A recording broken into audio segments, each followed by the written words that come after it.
lurk many striking objects with unusual and sometimes even anomalous properties. Despite all the research, we have learned only a very small part of the incredible diversity of the universe. And today, we're going to take a plunge into its most mysterious depths. Our virtual journey will begin alongside the legendary Voyagers, which have been traveling through the expanses of space for decades now. After whizzing through the icy darkness of interstellar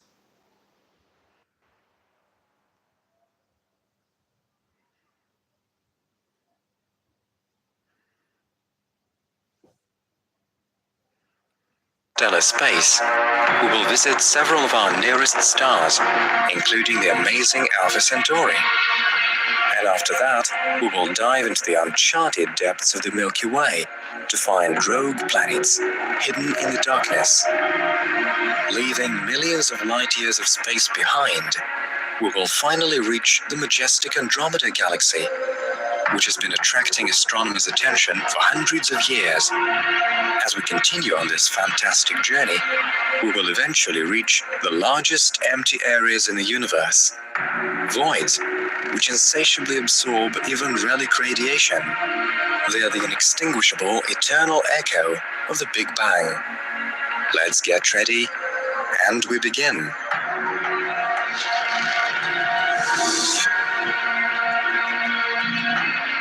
Vast empty space.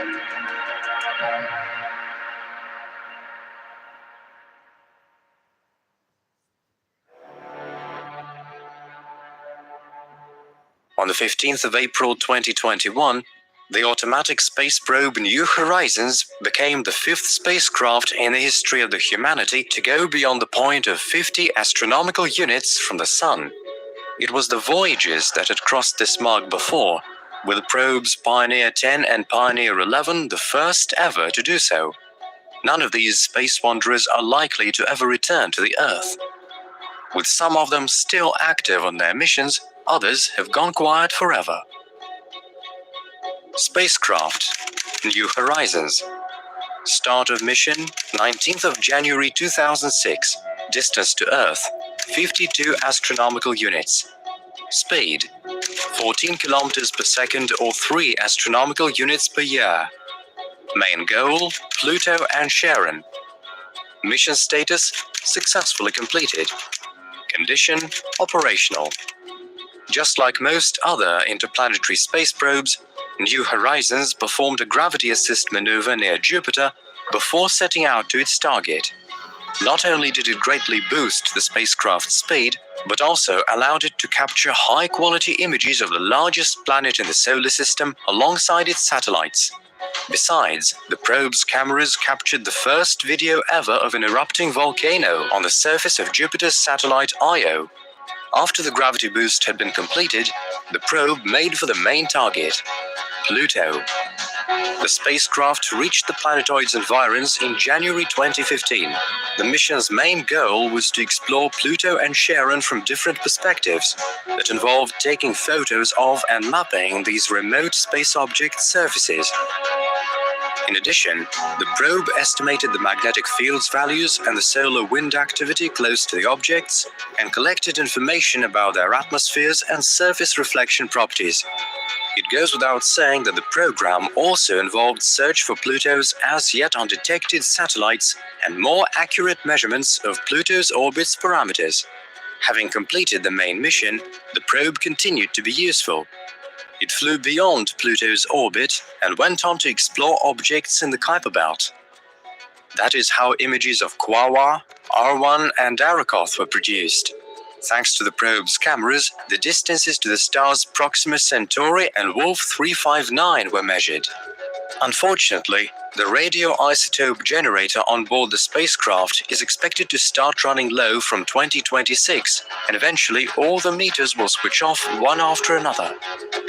New Horizons will continue on its way beyond the boundaries of the solar system, and by the year 2038, the distance between the probe and the Sun will have grown to be 100 astronomical units. By that time, the energy generator on board the spacecraft will have stopped operating completely, and it will be impossible to get had any connection with it.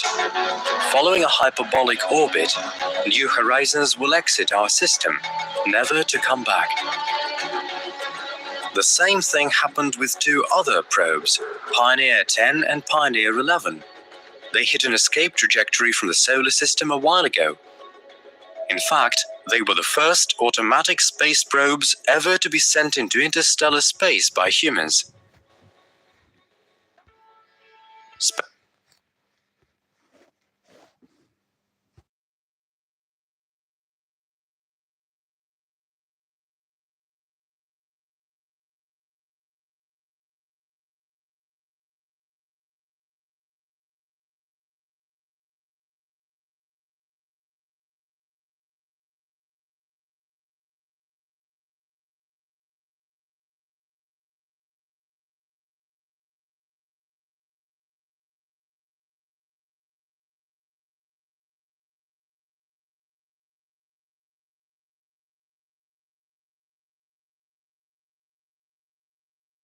Pioneer 10.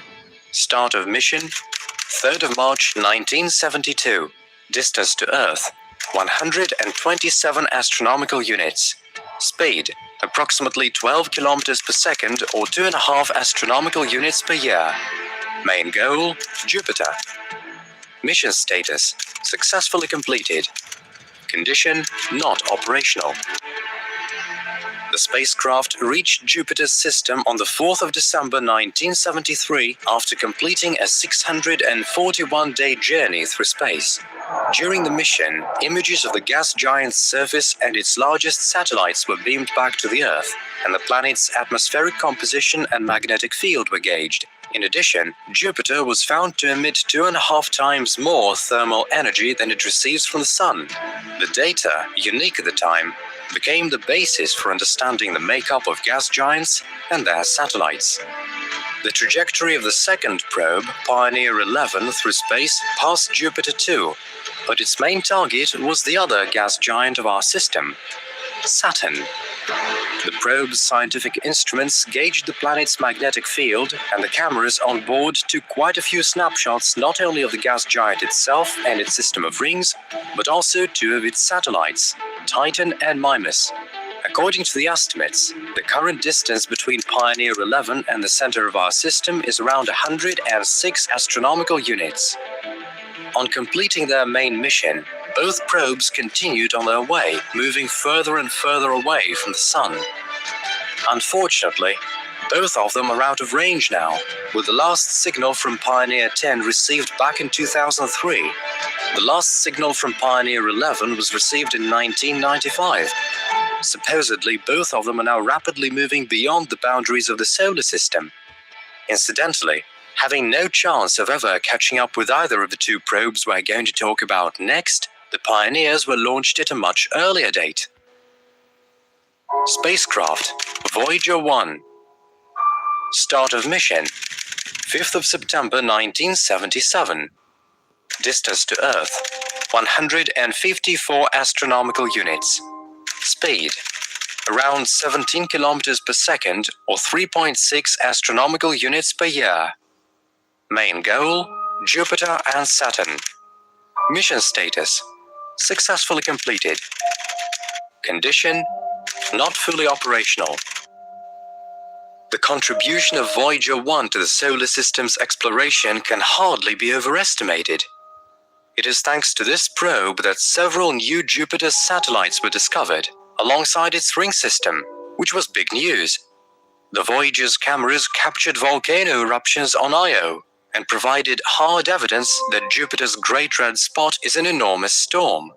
The probe beamed back hundreds of photos of the largest planet of our solar system and its satellites.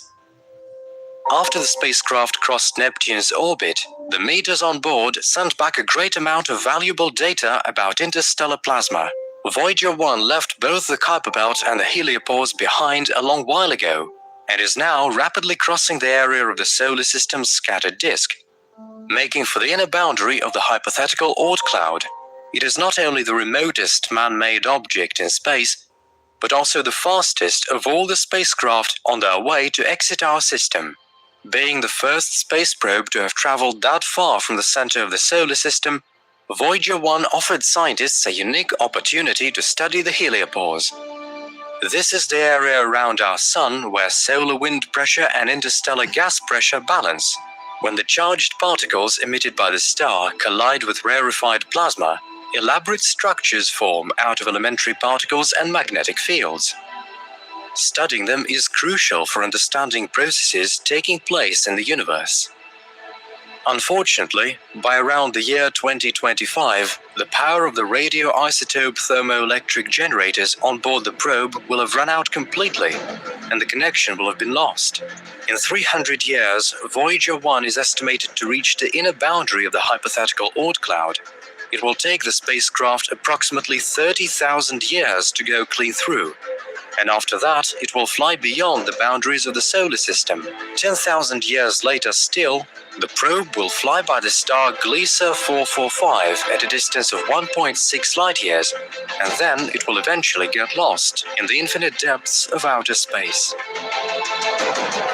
Speaking about Voyager 1, we can't but mention its twin, launched from the Earth on the 20th of August 1977. Voyager 2 had Saturn, Uranus and Neptune for its targets, but it also approached Jupiter for a gravity boost. It's the images taken by this probe that allowed scientists to assume that there are subsurface oceans on Ganymede and Europa. On reaching Saturn, Voyager 2 gauged the gas giant's temperature and magnetic field and discovered several new satellites. It goes without saying that lots of snapshots were taken of both Saturn's surface and its rings. Next in line on the probe's way were Uranus and Neptune.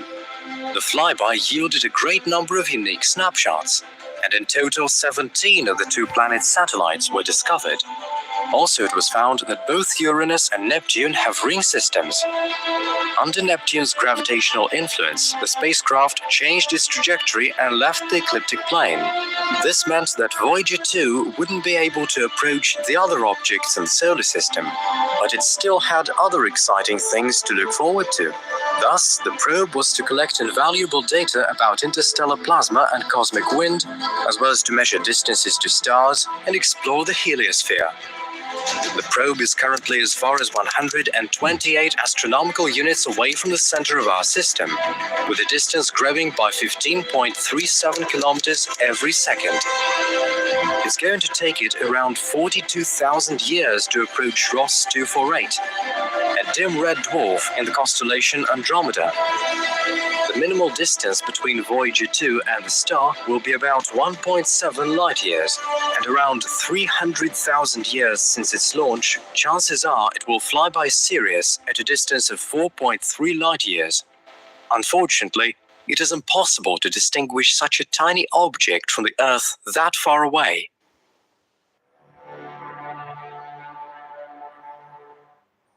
It's hardly a secret that distances in the universe are mind-boggling.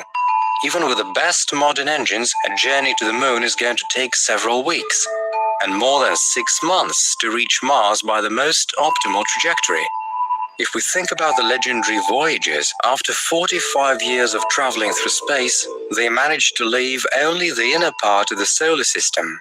They're destined to spend several of the next millennia drifting through the scattered disk and the hypothetical Oort cloud. The fastest spacecraft at the moment is the Parker Solar Probe, whose speed in 2025 will reach a record-breaking 194 kilometers per second. However, this will happen only due to the Sun's gravity, which will never allow it to leave the environs of our star, and so the probe is doomed to soon burn up in its photosphere. Apparently, chemical jet engines, which are currently so widespread, have exhausted their development potential and are hardly suitable for interstellar travel. Of course, there are various alternative concepts, such as nuclear pulse propulsion or solar sails, but implementation of either of these is hampered by a number of serious issues. It is highly likely that sooner or later, most of these difficulties will be overcome.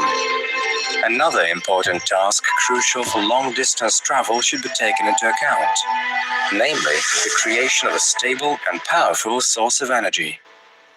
All modern spacecraft are relatively small in size and are equipped with reliable but low-power power sources. For example, autonomous research probes are usually powered by isotope batteries, which inevitably degrade over time. If we revisit the legendary Voyagers, it turns out that almost all of their systems have long since been de-energized, and the spacecraft themselves have been moving by inertia for many years. The ISS and other orbiting space stations combine solar panels and radioisotope thermal generators. But most of their power is consumed by life support systems, and the ion drives serve only to adjust the orbit. In the case of an extended manned mission to a remote planet or star, however, a spacecraft would need much more power. Meanwhile, 99% of the way to another star inevitably passes through interstellar space, devoid of obvious energy sources. Even radiation of the brightest stars is noticeably weaker here and dissipates in the vast expanses of space.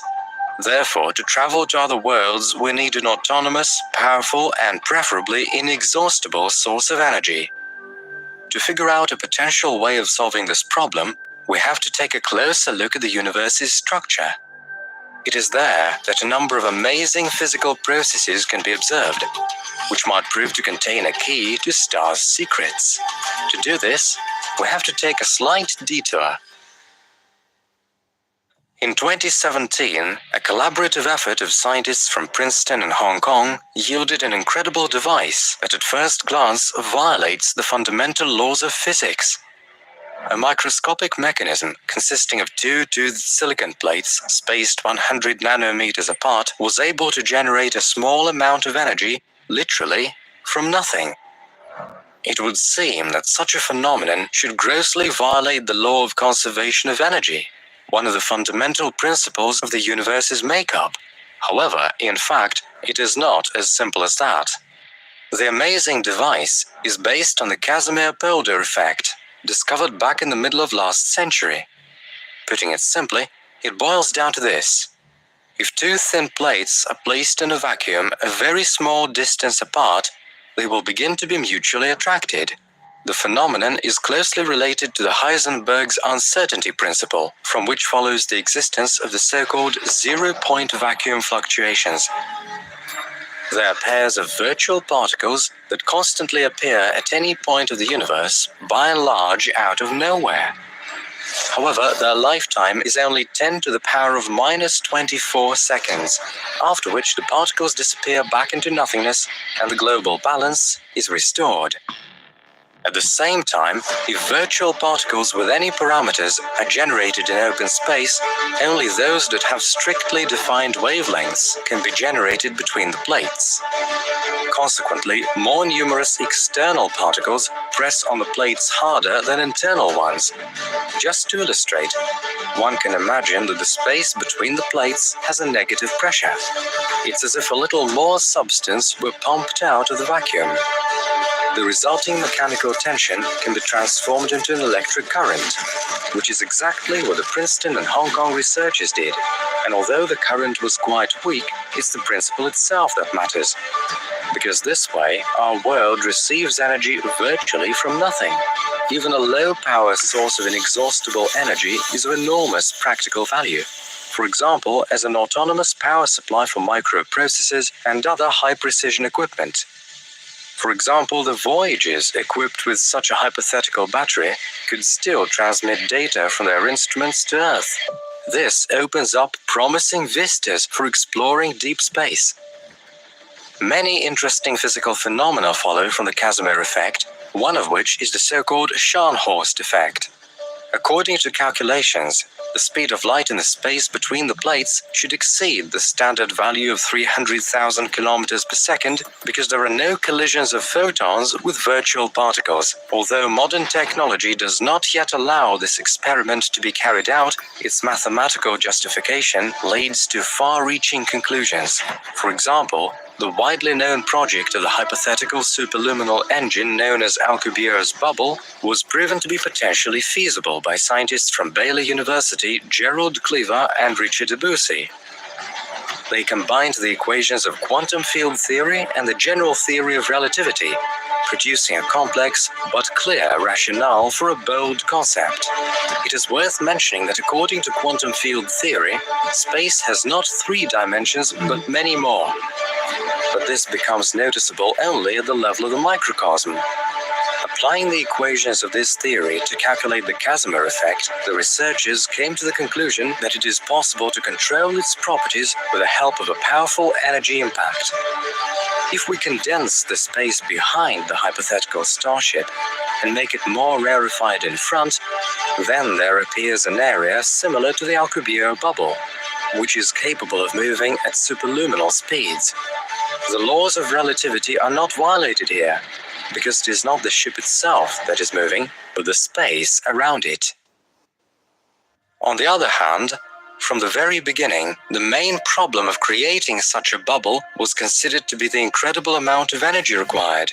According to some calculations, an entire planet must be converted into radiation to form a sphere capable of accommodating a starship. If researchers manage to scale generators based on the Casimir effect to the required capacity, we will be able to obtain energy anywhere in the universe, literally from nothing. Of course, there are still many problems to address for a starship to be fully operational, because outer space is not the most friendly environment for humans. For example, it is permeated with deadly radiation, which not only destroys cells of living organisms, but also causes negative mutations in their offspring. Thick metal shields or magnetic fields with certain parameters may be used as protection against it, and both of these approaches have their advantages and disadvantages. Another potential threat could be accidental collisions with micrometeorites and cosmic dust. At high velocities, even a tiny grain of sand has incredible kinetic energy and can pierce through a metal plate.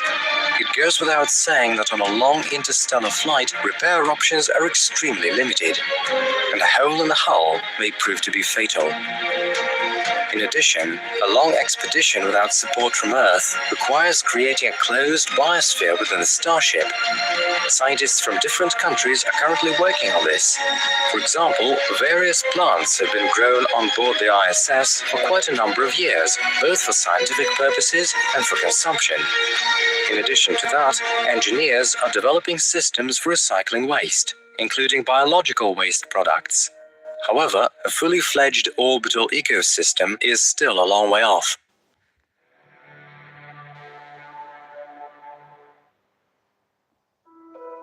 The Earth has been emitting structured radio signals into space for around 100 years now. The radio noise from the Earth reached dozens of other stellar systems long ago, including Arcturus, lying 37 light-years away from us, and Aldebaran, which is roughly 65 light-years away. Besides, our radio signals may be heard on the surfaces of a great number of potentially habitable exoplanets, like Ross 128b or Gliese 667cc. Still, the triple stellar system of Alpha Centauri remains the closest neighbor of the Sun, which automatically makes it the first obvious candidate for the destination of the first ever interstellar flight. Alpha Centauri is known to be a multiple stellar system made up of 3 components. 2 of the larger ones are relatively close to each other. Seen with the naked eye, they appear to be a single source of light. The 2 components follow a slightly elongated orbit around the common mass center, which takes around 80 years to complete. The maximal distance between the stars may reach 35 astronomical units, with the minimal distance reaching 11.2 astronomical units. As for the distance between these objects and the Sun, it is reportedly 4.36 light-years. The most massive, the largest, and the brightest component in the system is dubbed Alpha Centauri A. This is a main sequence star with a mass of about 108% that of the Sun. Its radius is reportedly 1.22 times that of our Sun. Even though the surface temperature and the spectral class of Alpha Centauri A are close to those of our star, it emits 1.5 times as much energy. There are no confirmed exoplanets in the environs of this star. However, while this star was being observed in the infrared in 2021, some evidence was found of there being a planet-like object close by. According to preliminary estimates, Its mass may be anything from 9 to 35 Earth masses, and its radius may measure 3.3 to 7 times that of our planet. 1.1 astronomical units away from its parent star, the hypothetical celestial body completes a full orbit around it within roughly a year. Additional observations are called for to verify the data, which can be done with the help of either the James Webb Telescope or else Earth-based observatories. The second component of the system is called Alpha Centauri b, or Ptolemy, and it also falls into the class of main sequence stars. However, its mass is 10% less than that of the Sun, and its radius measures only 86% or so that of the Sun. Ptolemy is also slightly cooler than our star. Its surface temperature is reportedly 5,260 Kelvin, or slightly lower than 5,000 degrees Celsius. With these factors combined, the celestial object has an orange hue, and its luminosity is on average twice as low as that of our Sun. Incidentally, Alpha Centauri b emits a lot more energy in the X-ray range compared with other objects of its class. Besides, the star is peculiar for its temper, and there are bright flares and ejections to be seen on its surface. No confirmed exoplanets have been detected near this star either. In 2012, a group of astronomers from the Geneva Observatory put forward a suggestion that there was a planet very close to it, whose orbital period was around 12 days, and whose radius measured slightly less than that of the Earth. The suggestion was made based on 4 years of observation of the star's proper motion. However, 3 years later, a mathematical error was detected to have been made in the course of data processing, and so the idea of there being a planet was found to be erroneous. The third component of the system is a stark contrast to the first two. It is a red dwarf with a mass approximately 12% that of the Sun. Its size is about 7 times smaller than that of the Sun.